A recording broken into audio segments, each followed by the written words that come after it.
On today's episode of This Old Nightmare, we're going to be restoring a vintage helmet.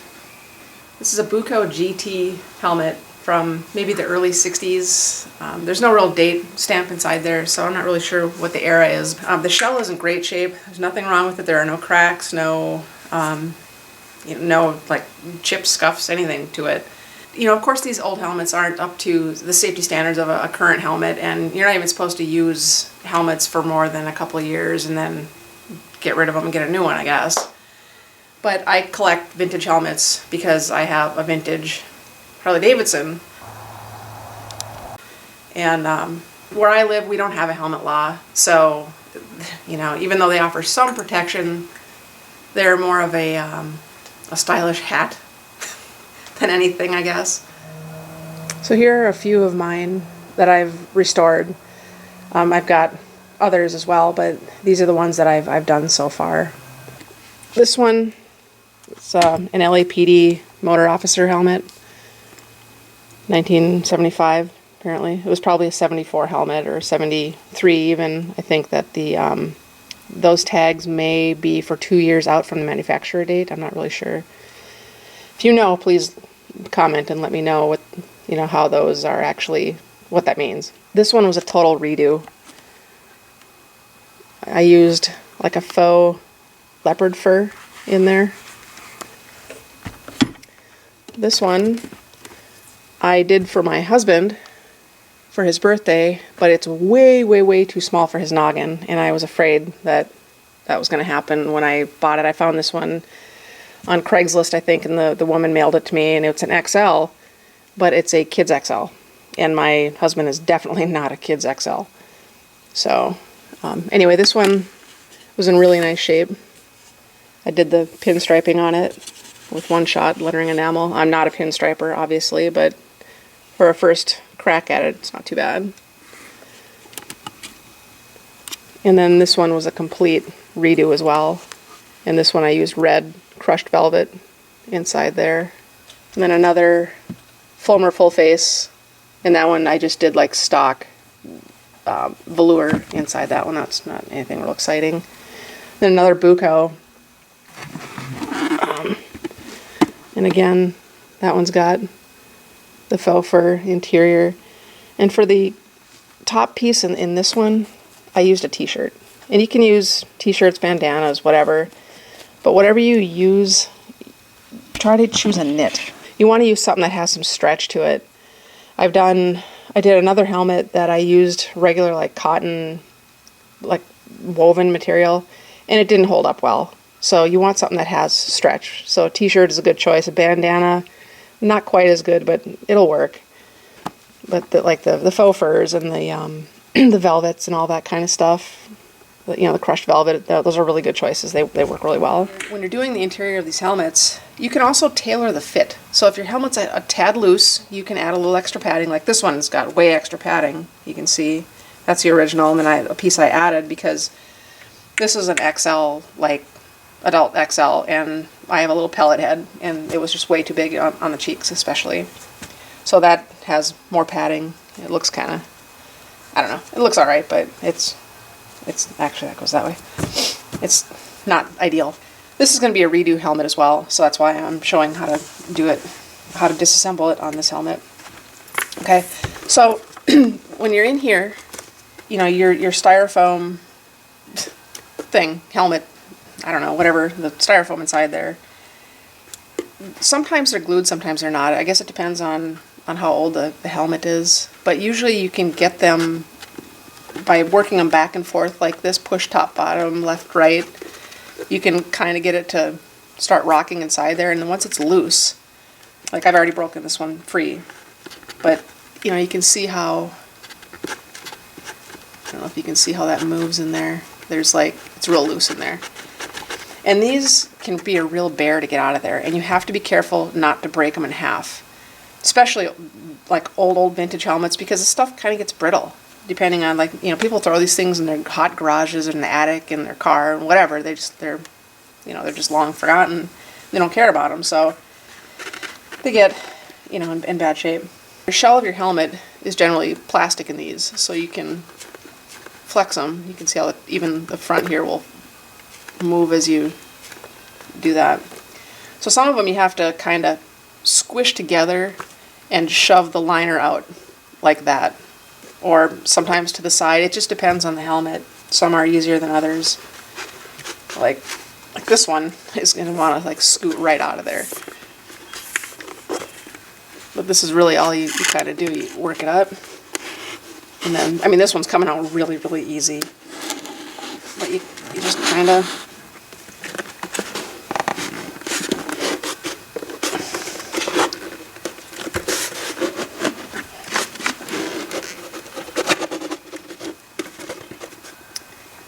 Okay, and that just leaves your empty shell.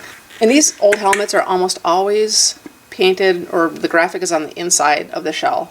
This one I'm not sure, it's kind of just opaque. But like the sparkly ones and whatever, they're clear on the outside and the finish is on the inside. So when you're taking these out, don't use any tools. Like, don't shove a screwdriver in there or whatever, because you don't want to scratch that interior graphic up in there, because it'll show up on the outside. And when you take the styrofoam out, you're just left kind of with this styrofoam pudding bowl. So, but anyway, this isn't even the helmet we're working on, but I just wanted to show, because I'd already taken the styrofoam liner out of the helmet that we're going to work on, but I wanted to show how they come out, because I didn't want to stick that one back in and redo it, because it really sucked. It was really hard to get out of there. So this is the customer that we're working on. The really cool old Buco. I think that's how you pronounce it, Buco, B-U-C-O. This one, this part is actually in really nice shape in this one. There's like, they used really nice materials. This is obviously probably a pretty high dollar helmet back, you know, for covered wagon racing or whatever. But usually these companies use a foam, and what this company used is like, it's like a I don't know, like a woven batting, sort of.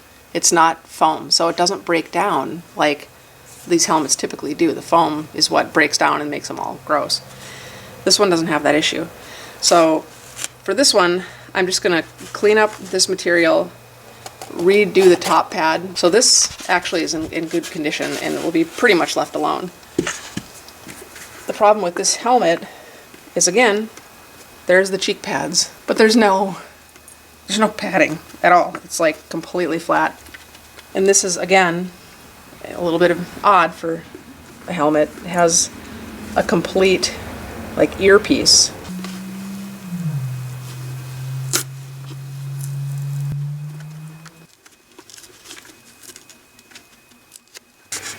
This helmet has a lip on it, and this stuff clips over that lip. So you want to take it off carefully. You know, when you're taking the stuff apart, just remember that it's old. Most of the stuff is really old, vintage stuff. So it might be a little stubborn, but just be gentle with it and it should survive.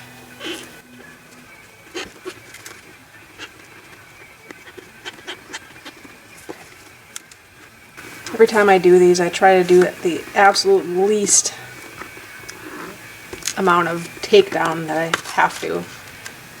This doesn't seem like it's really glued to the shell, so that's good. Hopefully it won't wreck the finish.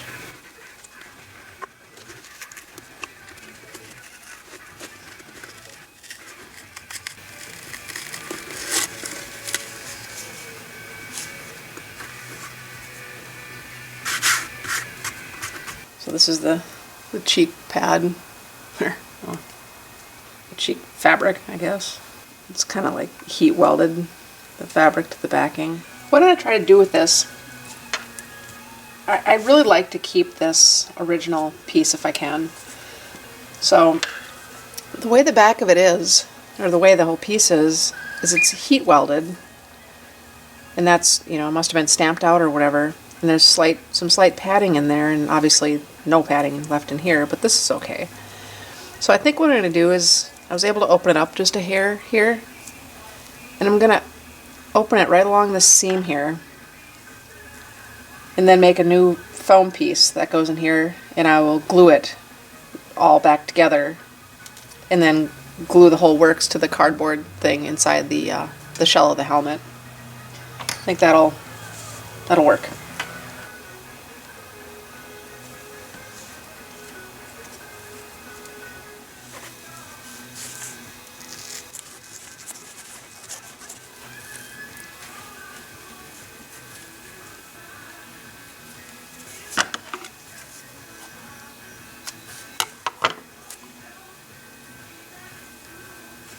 I'm just staticky. I'm just going to try to match the shape here.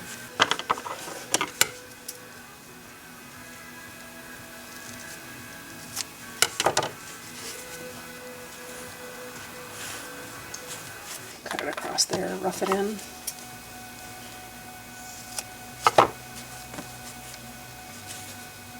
I'll just snuggle this little pad up into the edge there best I can.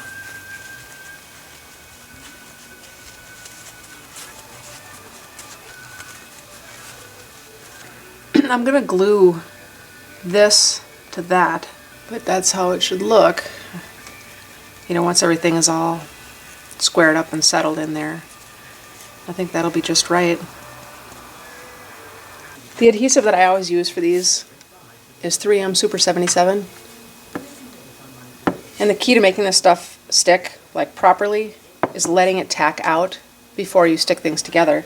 So you spray your surface. And in this case, I'll open this up and just spray, and I'll get a little overspray on this, which is good. And then I'll wait, let it tack up. Then you just stick the whole thing down.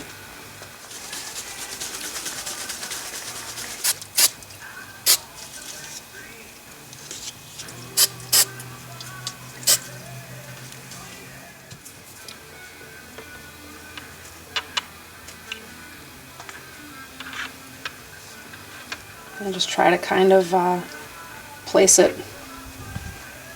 where it was, really.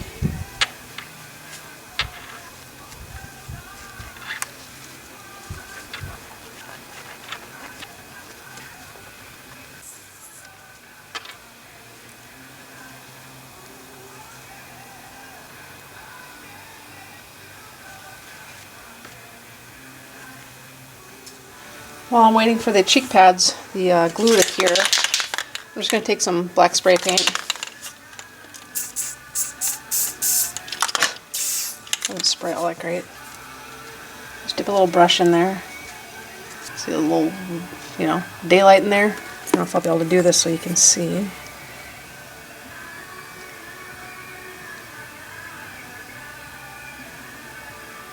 Just dab a little paint on the daylight.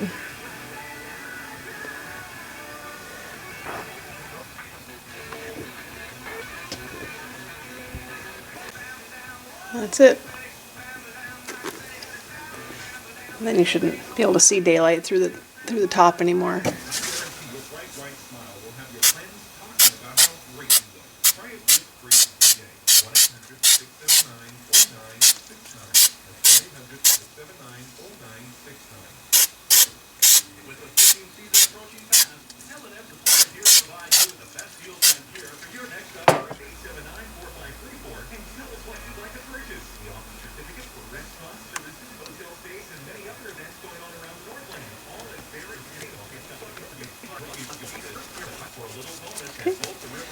Alrighty. Now it's time to reinstall the cheek pads. So I'll do the same thing as I've done. Spray both surfaces with the adhesive and then let it tack out, stick it together.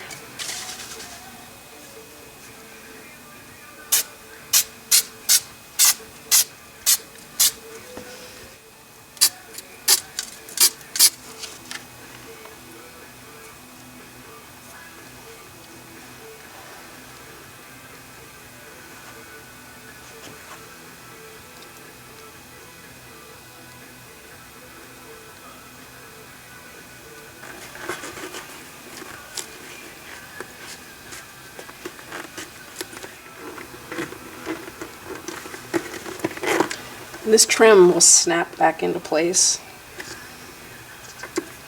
because it's got that raised lip that this actually has a hook on.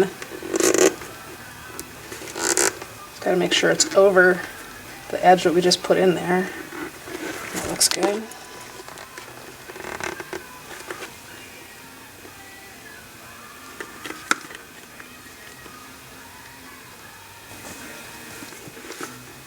So here's both sides and the trim put on. Took the top pad out of inside of here, and it's also just completely disintegrated inside there. So what I'm going to do is kind of the same thing I did with the cheek pads. I'm going to cut this vinyl right here, and then I'll cut a piece of foam the size of this circle and sneak it in there, and then put it back together the best I can. I think that's about the only thing I can do to keep that original looking. I'll start here. Being very careful not to cut through the outer shell. Let's get that started.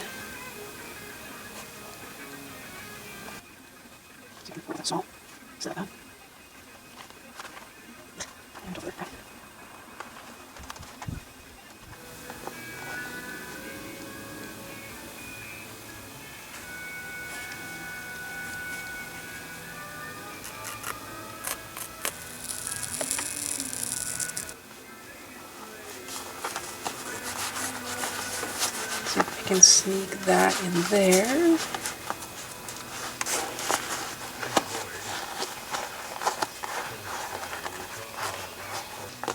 I'll put a piece of 3M, the good stuff, electrical tape, vinyl tape on here.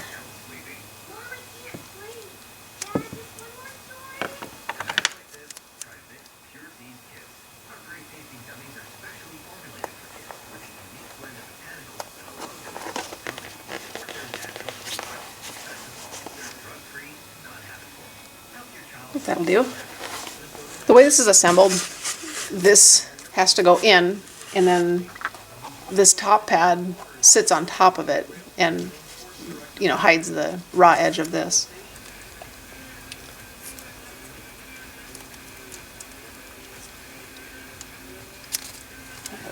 So I don't know if you can see that in there, just a couple of strips of the two-sided tape.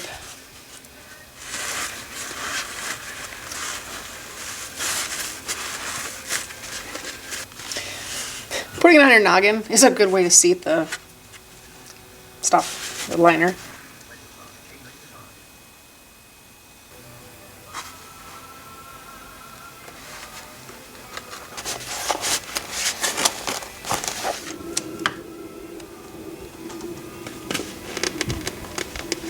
I'm just trying to prevent the twisters, the metal twisty thing, from scratching the inside of the shell of the helmet again. And now we'll put in the styrofoam noggin thing. Some helmets have these snaps in them that are a screw snap. Like these ones are riveted over here. That's a rivet. That one is too. But for some reason this is a screw-in one. And when they're like that, see how they stick way out on the inside of the helmet? Oh man, so dark. Anyway, they stick out, and that makes it tougher to put the styrofoam in. So I just kind of unscrew it until it's flush inside there. Right there. That way it won't grab onto the styrofoam on the way in. So now the fun part.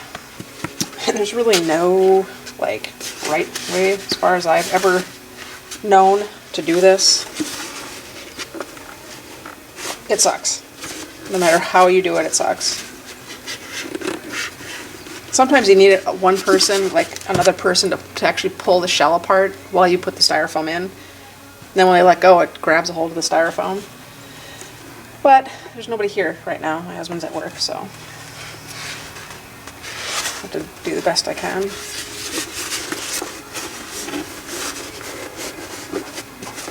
And again, don't bully it. Because if this shell breaks, this styrofoam breaks, that's it. You know, I don't know of any other source where you can get another shell.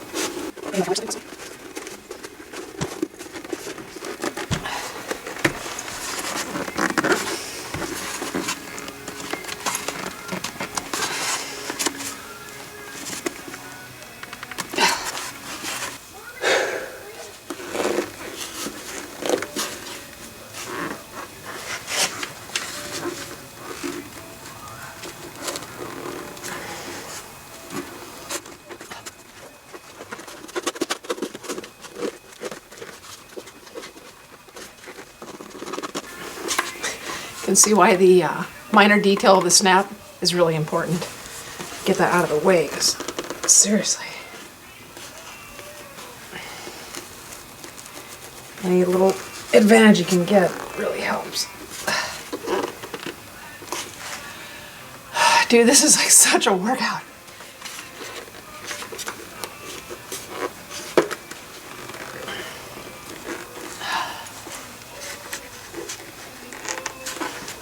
All you can really do is just keep flexing the shell in different ways until you can finally find the magic combination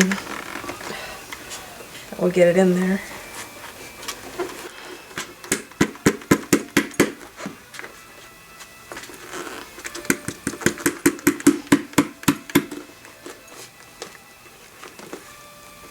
There we go.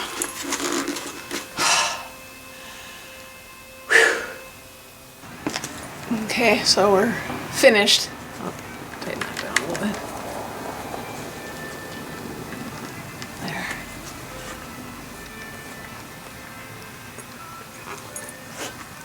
Cheek pads took a beating getting that styrofoam in there. They need to fluff up again. Probably could have done even a 1-inch cheek pad, but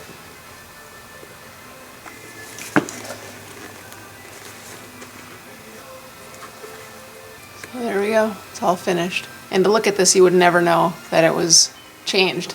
And for this one, that was the goal. I wanted to keep it as original as I could. This whole helmet is very different than any of the others that I've done. So there we have it, all finished, like brand new.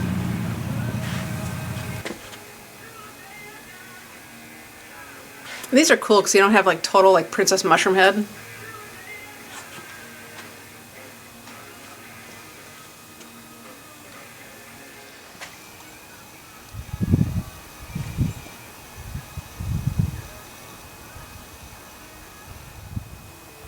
So hopefully that helps demystify the process a little bit and gives you the courage to tackle one of your cool vintage helmets that you find. If you have any questions, post them below. I'll answer you the best I can. And always, if I can do it, you can do it. Thanks for watching.